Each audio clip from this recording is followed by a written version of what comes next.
Shalom saudara-saudari terkasih, sidang jemaat yang diberkati Tuhan.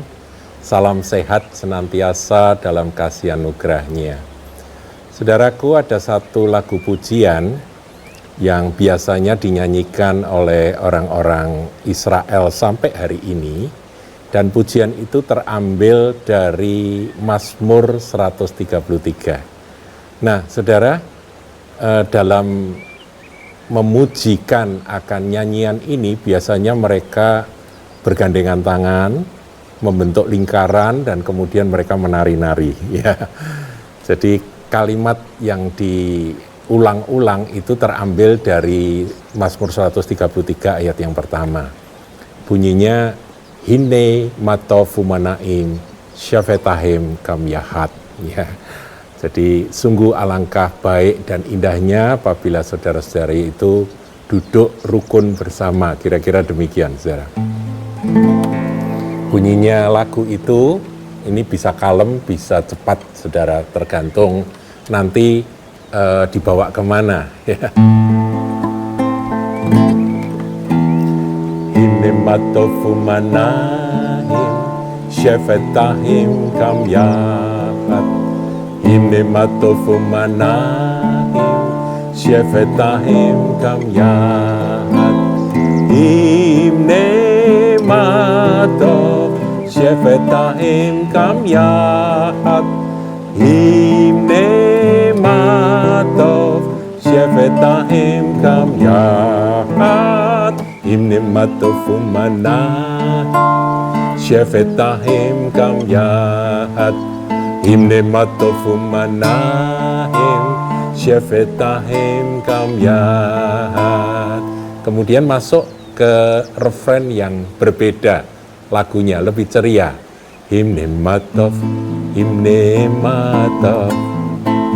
la la la la la la la la la.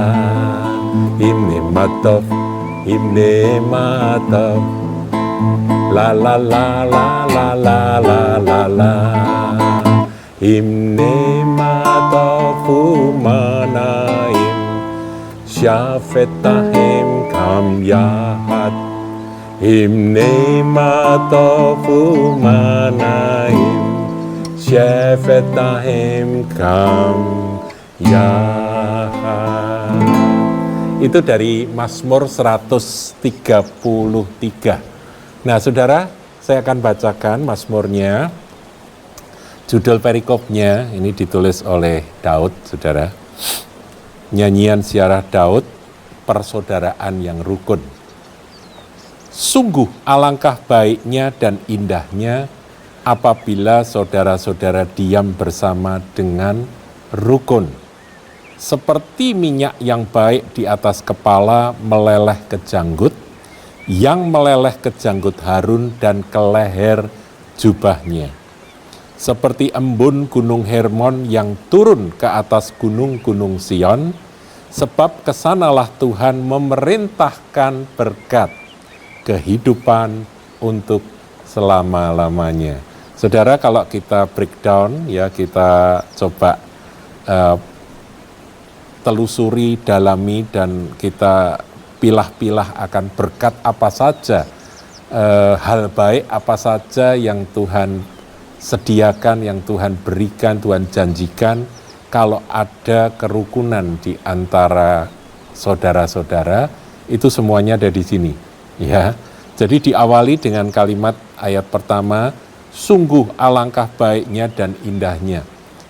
Kalau sampai Tuhan melihat akan umatnya itu rukun, bersatu, saling topang-menopang, saling tolong-menolong, saling mengasihi.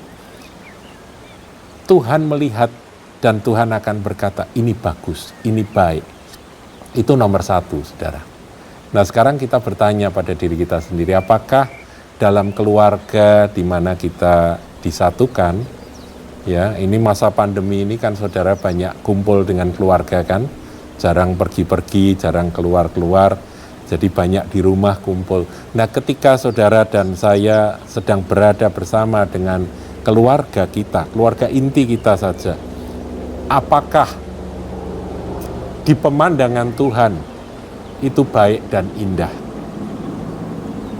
Kalau ada kerukunan, tidak ada pertengkaran, yang ada adalah saling mengasihi, saling melayani, saling topang menopang satu sama lain, ya berat sama dipikul, ringan sama dijinjing, ada di dalam rumah tangga, dalam keluarga, Tuhan akan berkata, sungguh sangat baik dan indah. Kalau hati Tuhan disenangkan dengan kerukunan yang ada dalam keluarga saudara, di dalam ya mana saja komunitas-komunitas yang ada, yang Anda bentuk, ada kerukunan, ada kasih persaudaraan, juga termasuk tentunya dalam keluarga rohani, ya di M3 ada kerukunan, ada kasih persaudaraan, di gereja lokal tentunya ada kerukunan, ada kasih. Saudara, Allah adalah kasih. Ya, jadi kalau ada kasih di antara kita di dalam hidup bersama, Tuhan senang. Dan kalau Tuhan senang dan Tuhan berkata, ini baik dan indah, waduh, itu poin pertama. Nanti yang lain-lain nyusul, saudara. Tuhan berjanji akan memberikan yang lain-lain. Apakah itu? Ayat 2, dikatakan seperti minyak yang baik di atas kepala meleleh ke janggut. Minyak di sini adalah gambaran dari pengurapan Roh Kudus. Saudara, Roh Kudus itu akan hadir kalau ada kesatuan, ada kerukunan, ada kasih persaudaraan, tidak ada pertengkaran, ya, tidak ada iri hati, tapi saling menopang satu sama lain. Kalau ada itu, di mana saja, baik keluarga inti saudara, keluarga jasmani saudara, maupun di perusahaan di mana Anda bekerja, ada kerjasama, ada kerukunan, tidak saling sikut, tapi saling menopang, saling menolong. Dalam pelayanan juga demikian, dalam tim-tim pelayanan apa saja, ada kasih, ada saling topang menopang, ada saling dukung mendukung, ada saling menguatkan, ada kerukunan, maka Tuhan berkata baik dan indah. Roh Kudus akan bekerja luar biasa. Seperti minyak yang baik di atas kepala meleleh ke janggut, yang meleleh ke janggut Harun dan ke leher jubahnya sampai ke seluruh tubuh, saudara. Ya, tubuh Kristus itu akan diurapi ketika ada kerukunan, ada kesatuan, dan kasih persaudaraan. Kemudian ayat 3, seperti embun gunung Hermon yang turun ke atas gunung-gunung Sion. Embun itu gambaran dari kesegaran, semangat baru, saudara. Nggak ada yang namanya loyo, nggak ada yang namanya bosen, lelah, letih, lesu, nggak ada. Yang ada adalah semangat baru, embun. Setiap pagi selalu datang embun baru yang menyegarkan, yang menggairahkan untuk kita terus melayani Tuhan, untuk melakukan akan apa yang menjadi ketetapan Tuhan untuk kita kerjakan hari lepas hari. Kemudian dilanjutkan lagi, sebab kesanalah Tuhan memerintahkan berkat. Kemana? Ke tempat-tempat di mana ada kesatuan, ada kerukunan, ada kasih persaudaraan, ada saling mendukung satu sama lain, dan tidak ada pertengkaran, tidak ada iri hati. Di kelompok yang seperti itu, Tuhan akan memerintahkan berkat. Saudaraku, kalau ngomong berkat ini bukan hanya berkat rohani, bukan hanya berkat jiwani, tapi sampai pada berkat jasmani materi, Tuhan akan kirim. Jadi kalau ada kondisi kekurangan berkat, ya, kondisi kekeringan berkat, barangkali satu poin ini perlu kita evaluasi. Apakah ada pertengkaran? Apakah ada pertikaian? Apakah ada iri hati di dalam komunitas, dalam kelompok kita? Apakah ada saling sakit menyakiti? Kata-kata tajam? Kata-kata yang saling menjatuhkan, ataukah sebaliknya? Yang ada adalah kasih. Allah adalah kasih.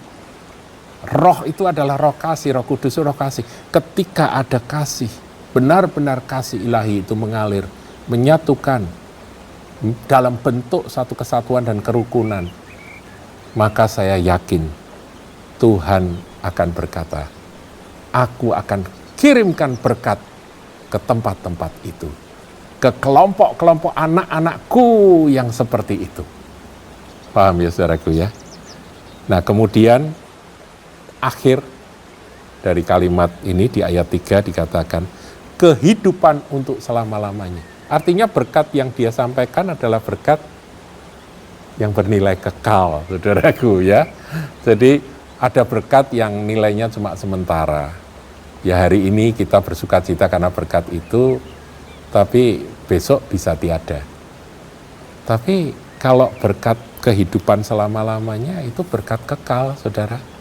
Jadi itu suatu sukacita, damai sejahtera, dan kebahagiaan yang sifatnya selama-lamanya, kekal.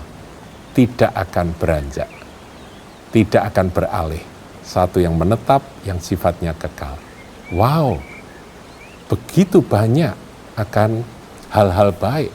Kalau Tuhan sudah menilai sungguh alangkah baiknya dan indahnya, Tuhan sudah berkata seperti itu, berarti saudara tinggal menantikan akan urutan apa yang dia janjikan.